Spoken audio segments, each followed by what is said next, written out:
Tu aimeras le Seigneur ton Dieu de tout ton cœur, de toute ton âme, de toute la pensée, de toute ta force.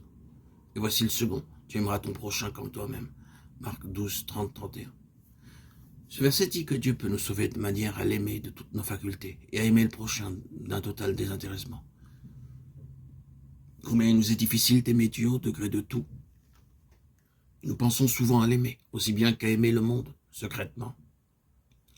À servir Dieu de même qu'à servir Mammon, l'argent. À maintes reprises, beaucoup de personnes et beaucoup de choses divisent notre cœur, nous détournant d'aimer Dieu.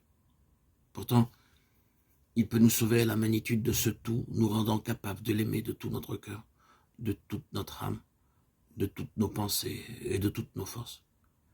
Il peut en outre nous sauver jusqu'au point d'aimer le prochain d'un cœur libre d'égoïsme.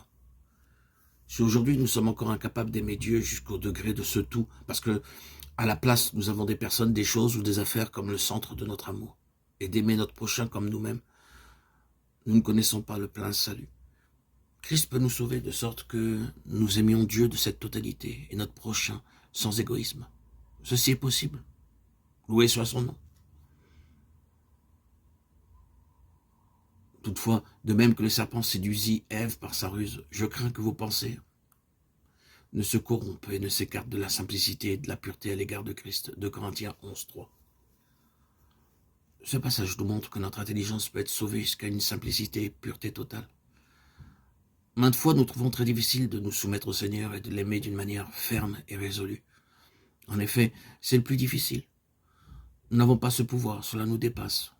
Combien ardemment nous désirons aimer le Seigneur d'un amour parfait et dans la simplicité, sans aucune fourberie, mais en toute pureté.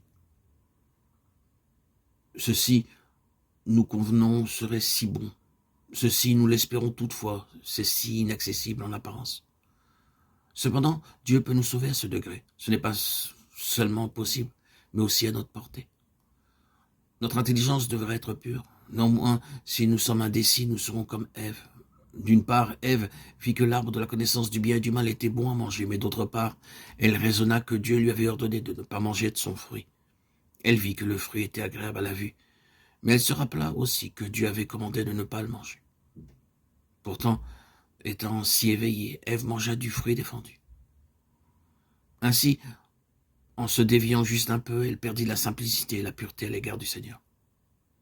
Posons-nous la question, avons-nous la simplicité et la pureté de cœur à l'égard de Christ? Nous n'avons pas à craindre de trop l'aimer, nous devrions l'aimer sans réfléchir ni raisonner. Loué soit Dieu. Il peut nous sauver jusqu'à ce stade-là. Il est tout à fait possible d'avoir un cœur simple et pur à l'égard du Seigneur.